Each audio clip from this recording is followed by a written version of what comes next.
Hi, Terry. Thanks for Hi, being here. How are you? I'm Tell great. us a little bit about yourself, please. Okay. My name is Terri Knight. I'm a physical therapist. I've been a physical therapist for over 30 years. I won't date myself by saying how many more than 30 years, but over 30 years.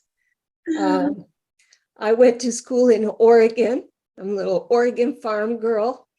And Okay. I specialized in orthopedics and eventually specialized in spine and chronic pain throughout my career. And I'm retired now, but I'm a book author, and I have a book on spinal stenosis. So that's pretty much my background and what I'm focused on these days. Why did you become a physical therapist? I became a physical therapist. It took me a while to really grow into my profession. I always wanted to be a writer or even like a comedian or something like that. But I know it's not funny. You're very funny, by the way. But my parents were kind of discouraging me from these professions that weren't guaranteed source of income. And I was a basketball player. I wound up hurting my knee when I was in high school, and I had to have surgery. And I saw a physical therapist, and it was right around that like career month thing that they have in high school, where they start pressuring you to pick something. And this physical therapist gave my knee a little massage and talked about himself pretty much the whole time. And I thought, this has got to be the easiest job in the world. So I'll just pick that. And I picked that. And my parents and everybody got really excited. I didn't even have any idea what it was.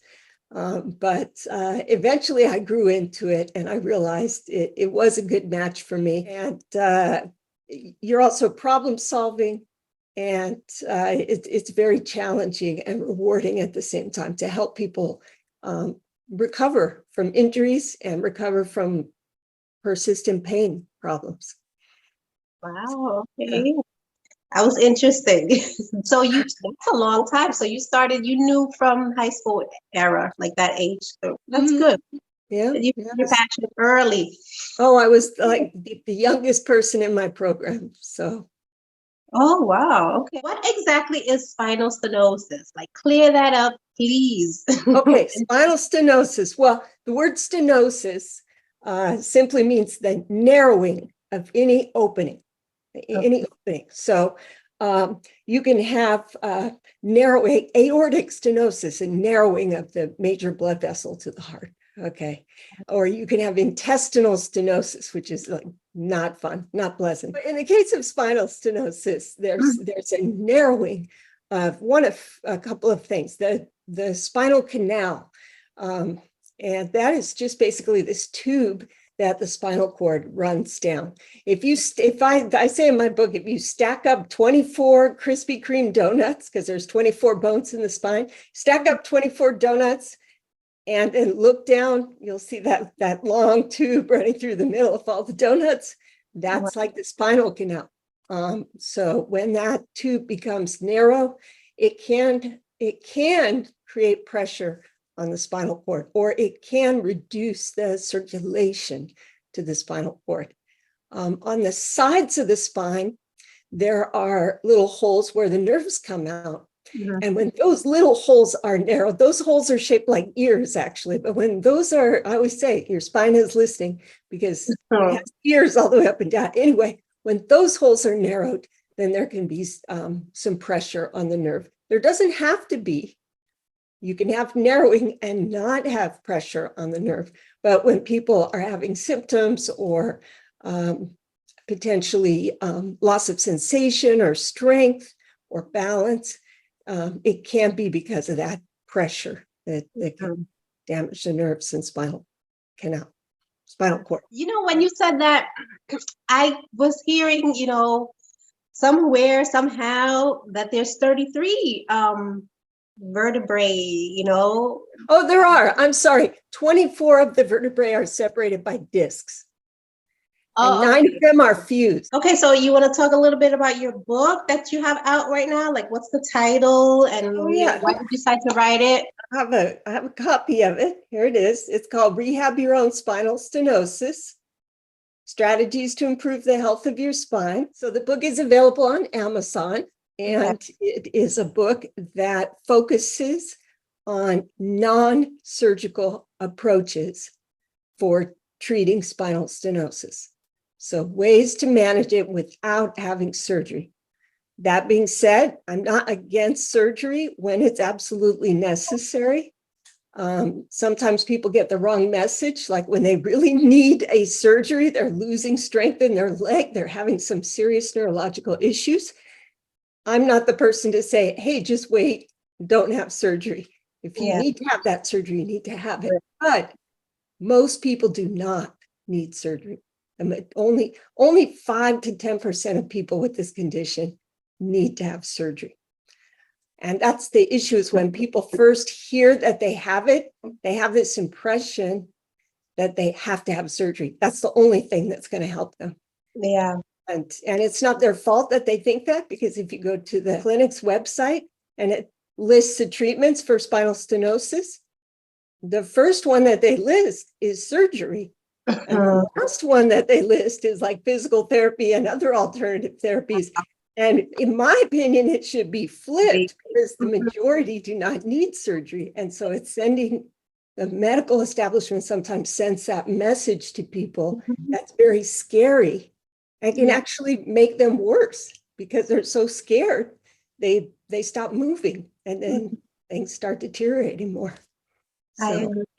I agree. I'm so into that. Like in my, on my page, on social media, I talk about that, like there's other ways besides the surgery and the meds, and you shouldn't just jump to the extreme all of a sudden. Like start off smaller and basic steps, because those can work. Yeah, it has to be necessary. And it's always good to get a second opinion, Yeah, so true. Get a second opinion.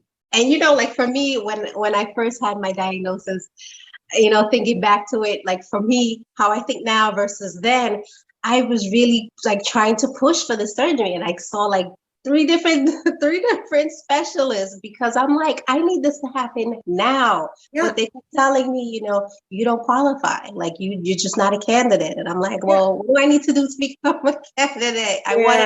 It's hard. It's hard.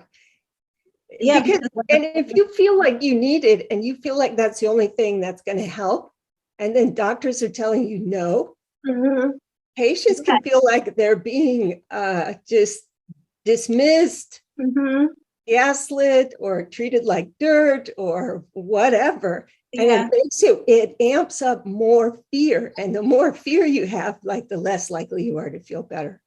I hear you. Yeah, I had to change. I totally relate to that. What was your diagnosis? Degenerative disc disease. Degenerative disc disease, right? Yeah. That's what you focus on. That's my focus. And I talk to, like moms and ladies on my page, my Instagram, YouTube, TikTok, all about that stuff. Yeah, because you recovered, you had a lot of symptoms and you recovered. Right? Oh, yes, of course. But like I said, many times, like a broken record, I tried all these things, watched this, did that, tried to do, and the physical therapy did work when I was doing it, because I kind of was slacking on that. And I talk about that. You got to be consistent with everything. You got to put everything all together. It's not just, let me just do this and just let it be. And I'll come back to that. And then I'll go back to my life. No, you have to be consistent with everything. Can I ask you a question? Yep. What, if you could pick the number one factor that turned it around for you, what was it? I put you on the spot. Now you're interviewing me. Yeah. Number one thing.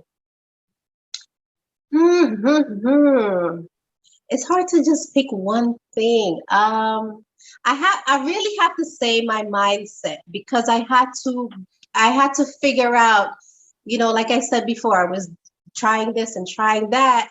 And then I had to come to the realization that I need to get myself together. And if I really want to feel better, I need to be consistent. And so therefore I need to figure out what is all the things that I'm doing, what's working, what's not working. And I need to combine them and really, make that a routine and make it consistent. And so I think it's the mindset. Like if I had kept thinking, oh, poor me, you know, I don't qualify for surgery. What am I going to do? Let me go pick some more stuff up to, you know, help with the pain. I was looking like long term, you know, because of my son. And when did you start to believe in that you could do it? Or was that part of it? I believe that's a part of it too, is the mindset of feeling like I need a change. I need something to work. And then the belief didn't start until it happened. Let me see, December 2016 diagnosis. So 2017, I'm going to say a year and a half. So like 2018, like maybe the fall, it kind of clicked and I was like, okay, this could happen. And the reason I say that is because I switched jobs from being a cashier and standing all day to, you know, being on a grocery team member and like walking around, moving and being more physical. And I was scared at first about my back and lifting things up and all of that. I was realizing, okay, you know, I had the fear, like you say, of like doing the movements in my mind. I was like, oh my gosh, I don't want to re-hurt myself. Right. And there were days when I did lift something and I felt the pain. And I was just like, oh my God, am I doing something bad to myself? But I felt like after maybe like a few months, I was kind of getting used to it. And like looking back at it, I didn't know that that was like me doing physical therapy on myself. Yes. And like strengthening. I didn't understand all of those concepts, you know, because I just thought it was just about like stretching and mobility and flexibility, and that's it, not building. So I was building that whole time and with the flexibility. And so my mind was like, wow, if I could do this and feel good, you know, and like evidence. And so beginning to not have the fear, like that really helped my mindset. And I just kept going and thinking, okay, so this is my therapy. This is how, and I'm lucky that I had that at the time because, you know, if things went another way, I don't know how it would have been, but it really helped me. You know, and I just, a lot of other things like the food I was eating, I was kind of like, it was all coming to me and I was understanding and noticing a change, and inflammation came from eating certain things. And you know, so that would be the number one thing. You have to get your mind right. It's really the mindset and, you know, believing in yourself, really, you know, and I don't want to take away from medical industry and all of that because it did help in the beginning, but I had to take it, you know, a little further for myself. Well, fortunately, the medical industry is kind of starting to catch up and focusing more on mindset. But, you know, I was hoping you were going to say mindset. I was when you were, you know, because to me, that's the most important thing too. And just listening to you talk about how when you first started your new job, you were afraid to lift or move or do things because you had an anticipation that that was going to cause pain. And they're finding that happens to people a lot, that they actually start to associate certain things with pain, and they can actually cause pain just by anticipating it.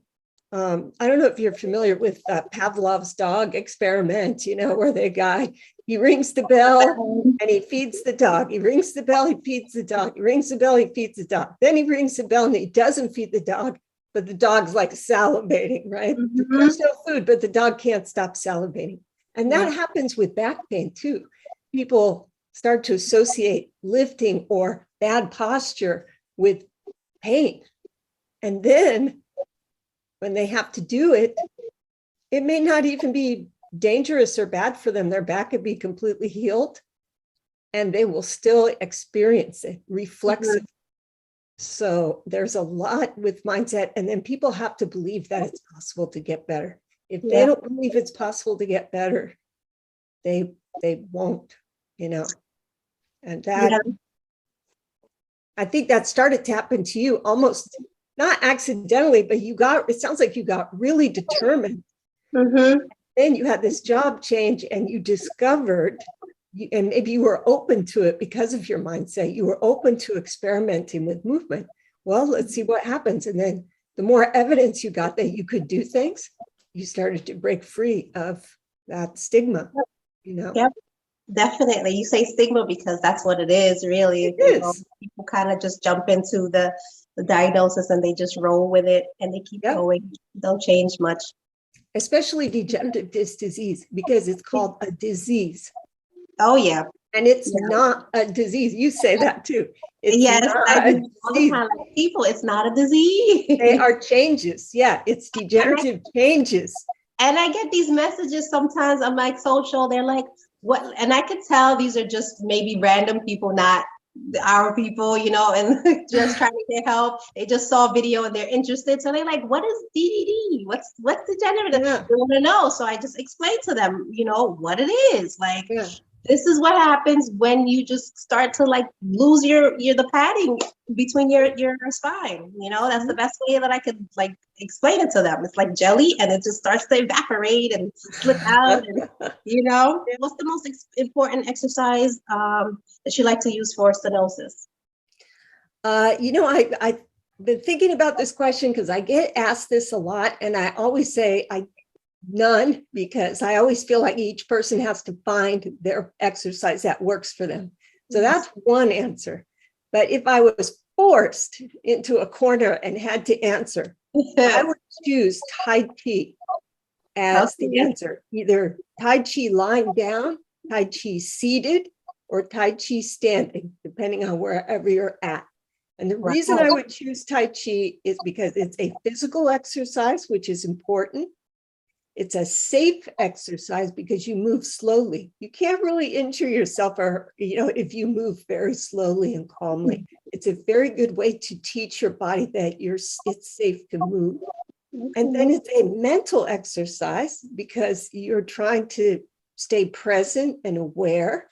And so people often have more pain when they're revved up all the time. They're thinking about their people they're mad at, or they're afraid, and they're trying to avoid feeling. Tai Chi makes you feel, makes you be present with yourself, which is really important. And then finally, there's a certain type of breathing with Tai Chi. And breathing abnormalities are also associated with back pain. So I like Tai Chi because it covers all the bases. I heard that. And that's my answer. Yeah, I heard that about the breathing. I'd love to try Tai Chi. I'm going to go look at that. But I've heard a lot about the breathing, and I've seen a lot of people on there showing you different ways. And it's like really deep. And they're like, the way that we're going about it is not the normal way because, you know, like oxygen is not getting all the way through. Right. And they just explain so much. And I'm like, wow, like it just opened up my mind. Yeah. It's so true about the breathing.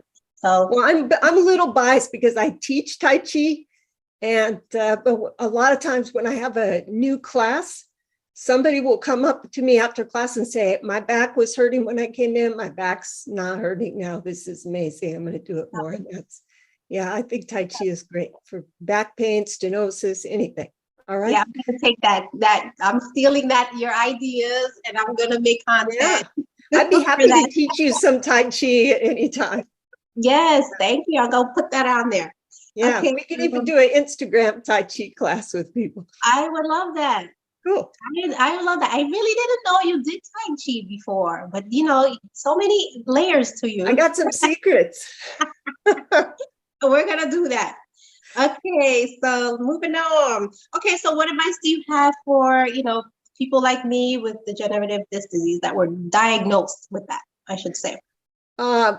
My first piece of advice, if you have just been diagnosed with degenerative disc disease, and you should be diagnosed, you shouldn't just assume that you have it. You should always, whatever your symptoms are, always get a diagnosis from a doctor. Don't try to diagnose yourself by looking stuff up on the internet. That's just a wormhole that you don't want to go down. But the first thing I would do, even if your doctor says you have degenerative disc disease, for yourself, cross out the word disease. Get rid of the word disease. It's a natural part of aging. Some people get it when they're younger, just like you've seen younger people with gray hair. Yeah, that's like gray hair. Younger people get degenerative disc, thinning of the discs. Let's not even stop calling it degenerative. Yeah. Younger people get thinning of the disc. Okay, I like that. Older people get it more. Older people get it at multiple levels more often, but some young people get it just like they get gray hair sometimes. So try not to let yourself go, whoa, I've got this horrible disease. There have been studies done that when people have x-rays and MRIs and they find something out, oh, I just found out what's wrong with me, it does not help them. It has more of a harmful effect. Even though you feel like if I just knew I would be satisfied, you're telling yourself that. But a lot of times when people find out they have degenerative disc disease, symptoms can get worse. That even happened to me. Yeah. I don't know if you know this. I don't think I shared this with you, but I was diagnosed with degenerative disc disease. I was diagnosed in my 30s.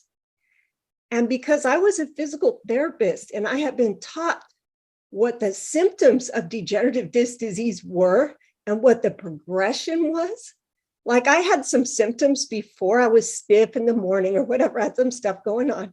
Then I got the diagnosis and I got worse and worse and worse because I was expecting all these things to happen. And it took me a while to turn myself around and say, this is normal. This does not have to cause pain. You need to relax. I did a lot of deep breathing. I did a lot of muscle relaxation.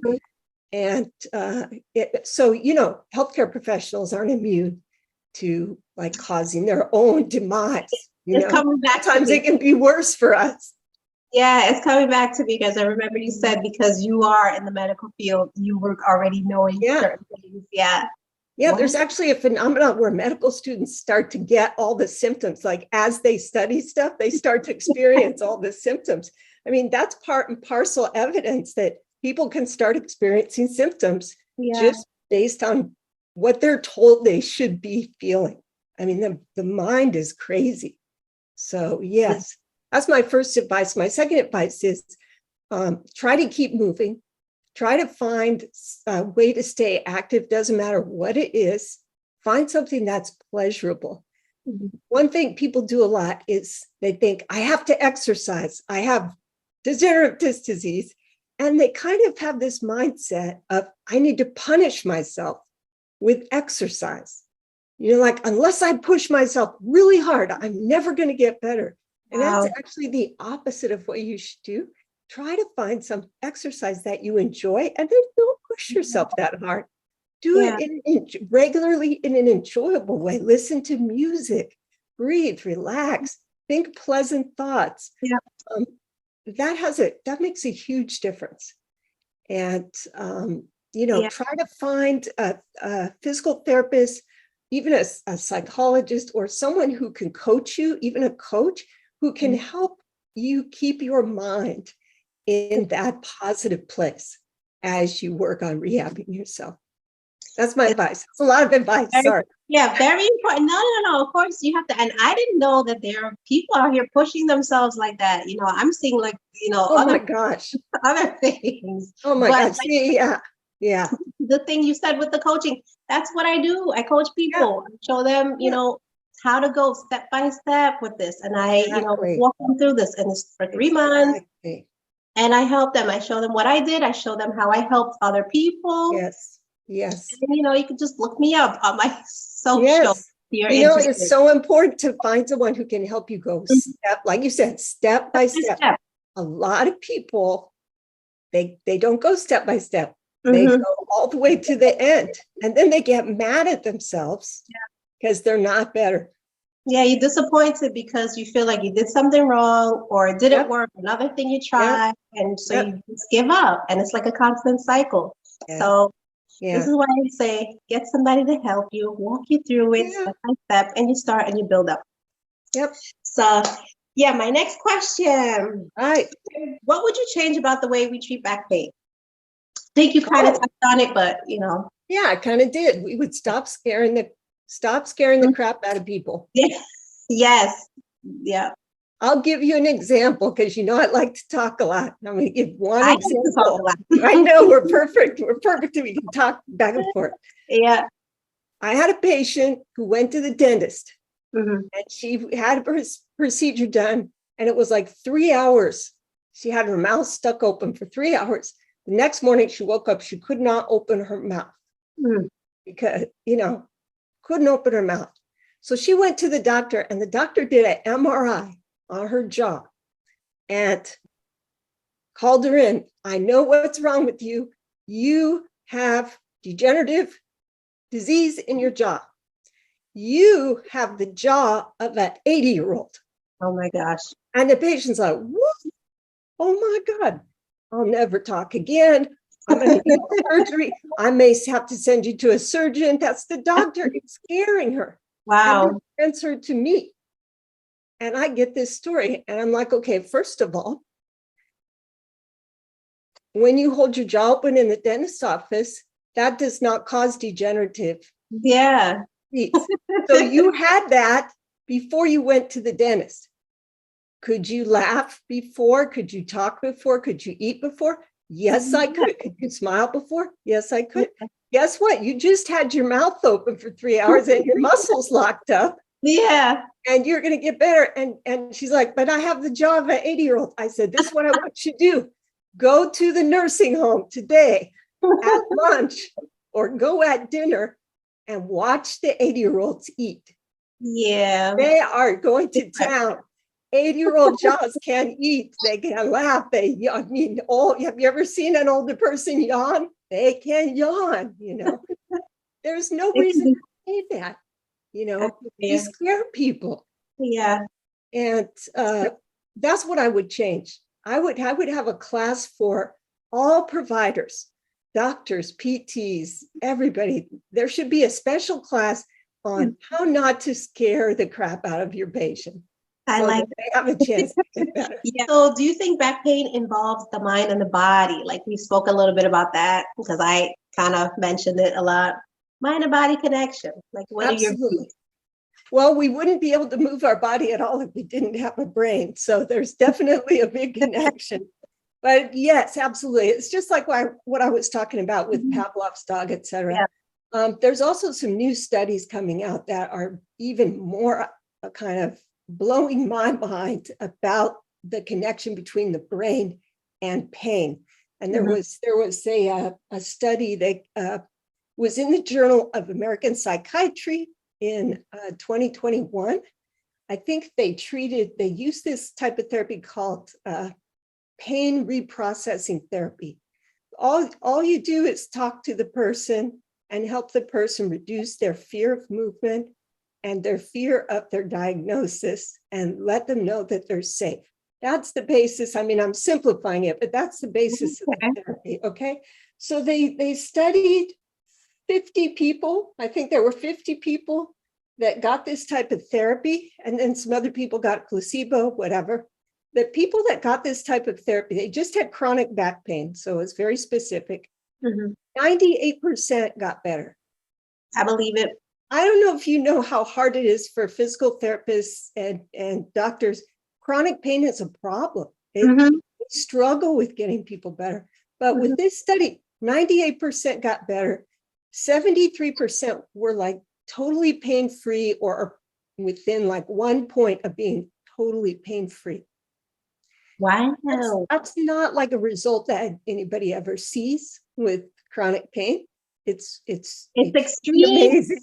It's extreme. I'm actually enrolled in their training because I'm learning how to do this type of therapy with people, and I'm starting to use it in my practice as a physical therapist. Even though I say I'm retired, I still see some pain. Wow. But that's how strong the evidence is that changing your mindset and reducing fear can help back pain. We have to get this little snap. And I'll send you the study. I will send you the name of the study. Yeah, please do. And this whole little clip here, we're going to put that on because I need people to see this, so they can kind of click. Absolutely.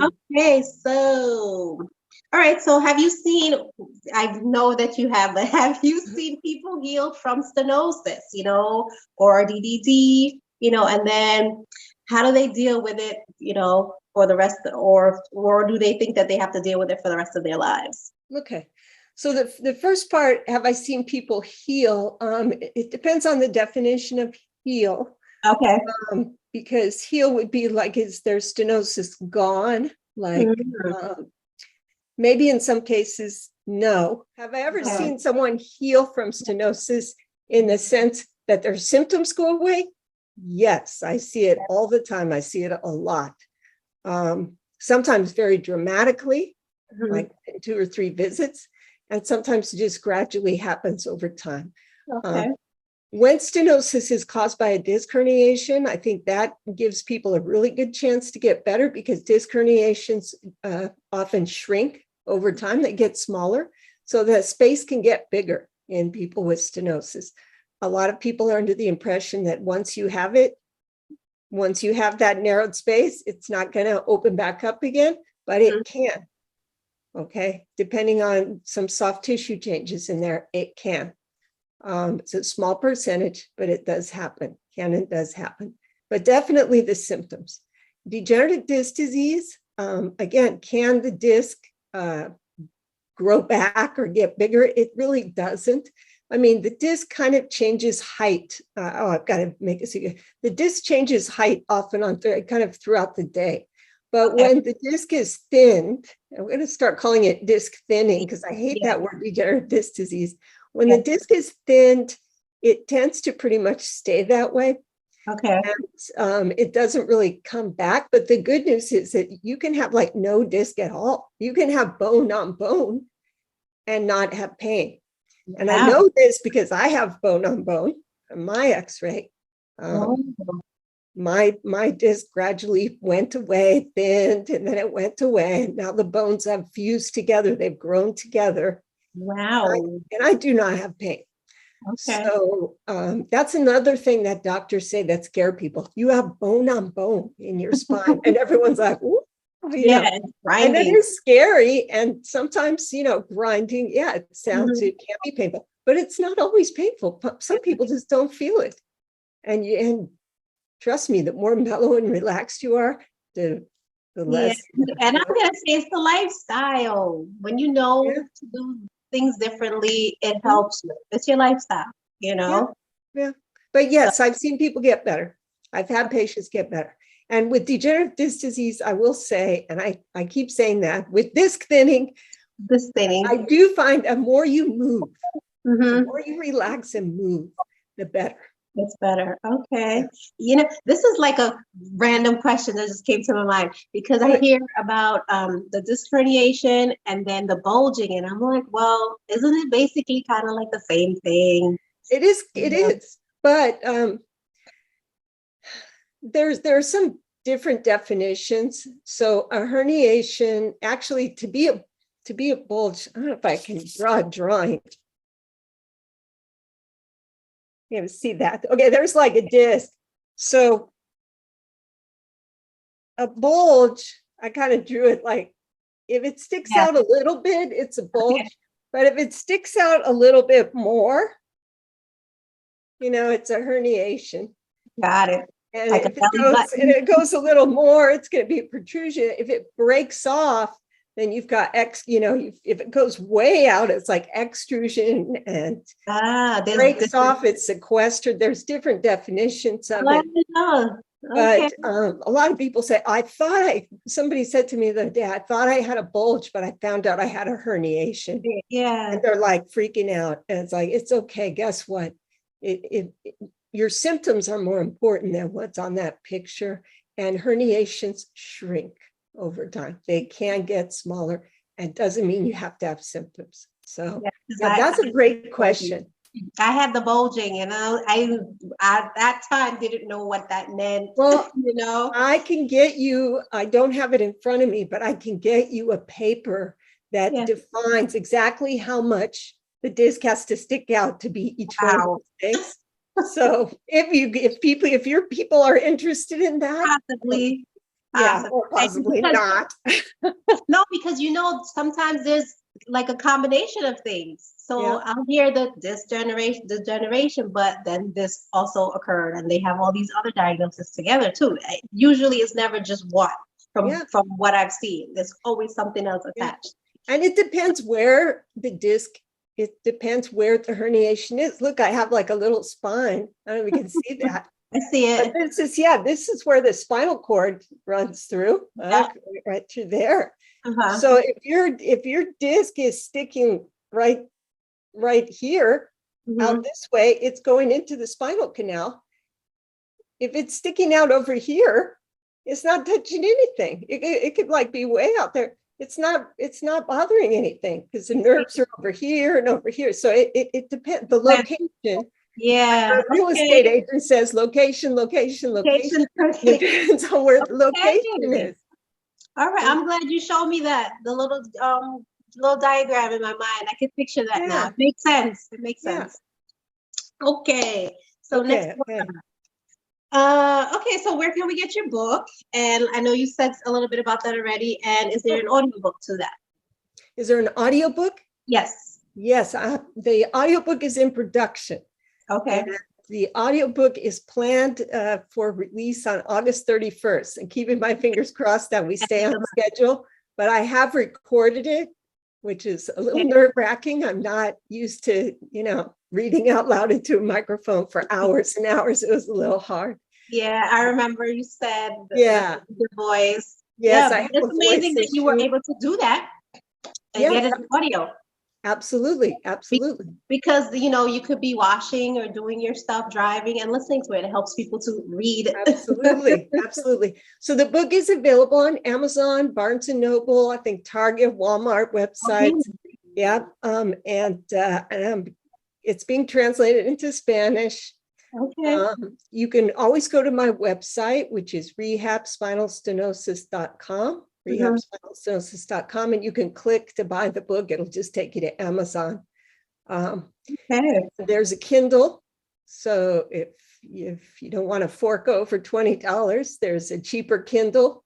And then the Audible version will hopefully be out at the end of this month. Yeah. Good to know.